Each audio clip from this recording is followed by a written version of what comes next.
আপনাদের সবাইকে স্বাগত জানাচ্ছি। সবার আগে বাংলাদেশ এই আয়োজনে বর্তমান সরকারের নির্বাচনী ইশতেহারের আলোকে আমাদের এই আয়োজন এবং বাংলাদেশ বেতারের বহির্বিশ্ব সার্ভিস দপ্তরের আয়োজনে আমাদের এই ছোট্ট পরিকল্পনা বা কর্ম পরিকল্পনা বলতে পারেন আমরা এই আয়োজনে একজন সম্মানিত অতিথিকে আমন্ত্রণ জানাই স্টুডিওতে এবং বিষয়ভিত্তিক নানা প্রশ্ন, বিশেষ করে সরকারের নির্বাচনী ইশতেহারে যে প্রত্যয়ের কথাগুলো উঠে এসেছে, যে প্রতিশ্রুতির কথাগুলো উঠে এসেছে, সেগুলোর বাস্তবায়নের চিত্র আমরা জানতে চাইব আমাদের সম্মানিত অতিথির কাছ থেকে। আমরা অত্যন্ত আনন্দের সাথে জানাতে চাই যে আজকে আমাদের সাথে স্টুডিওতে রয়েছেন জনাব আহমদুল হক।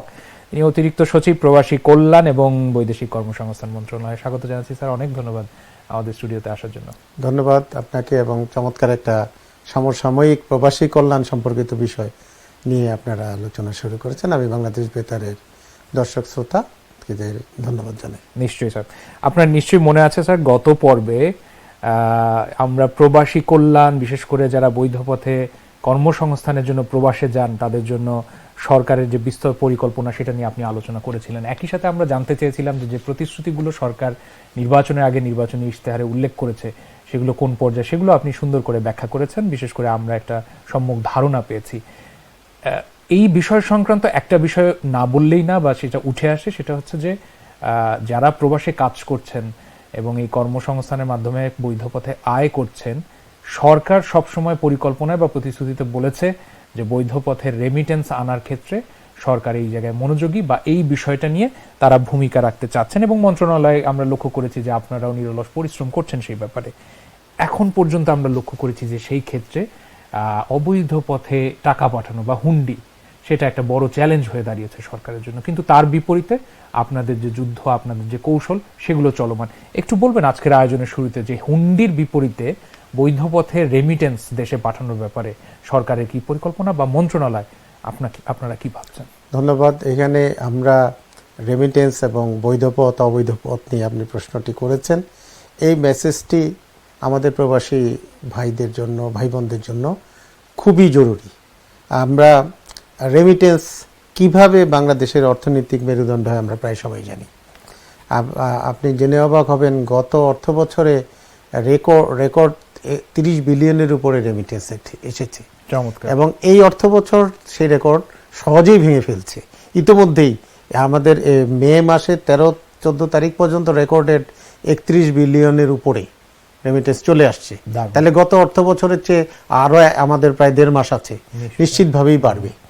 এখন এই রেমিটেন্সটা হলো আসলে আমরা যে বৈদেশিক কর্মসংস্থান করি, বৈদেশিক কর্মসংস্থানের অনেকগুলো ইনপুট আছে। ইনপুট একদম স্বাভাবিকভাবে জনশক্তি, তার দক্ষতা, তার মেধা, তার অভিবাসন ব্যয়, এগুলি সবই বিনিয়োগ।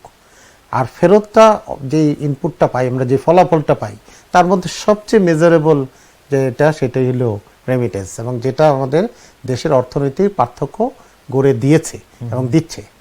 এখন এই রেমিটেন্সটা বৈধভাবে আসতে পারে, আর অবৈধভাবে সেটা যেটা আসে সেটাকে আমরা আর রেমিটেন্স বলতে পারি না, সেটা মানি লন্ডারিং এর মতো হয়ে যায়। সুতরাং রেমিটেন্স মানেই বৈধ পথে, যেটা আমাদের রিজার্ভে যুক্ত হয়, আমাদের বৈদেশিক ক্রয় ক্ষমতা বাড়ায়, আন্তর্জাতিক মুদ্রা বিনিময় হারে আমাদের সুবিধা দেয়, আমাদের সরকারের আমদানি ক্রয় ক্ষমতা বাড়ে।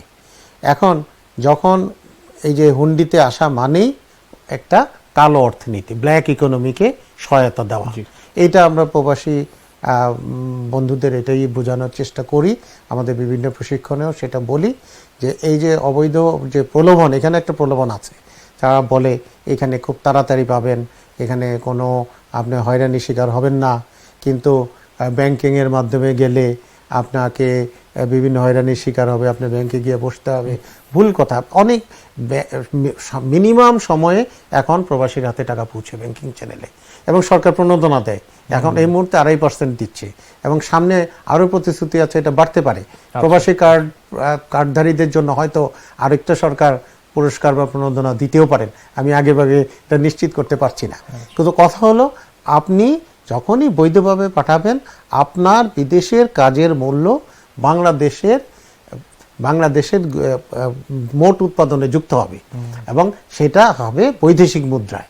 সুতরাং আপনি অবশ্যই বৈধ চ্যানেলে পাঠাবেন, তা না হলে আপনার এই কাজের মূল্যটা একটা কালোবাজারির তে সহযোগিতা করবে। গিয়ে পড়বে নিশ্চয়ই।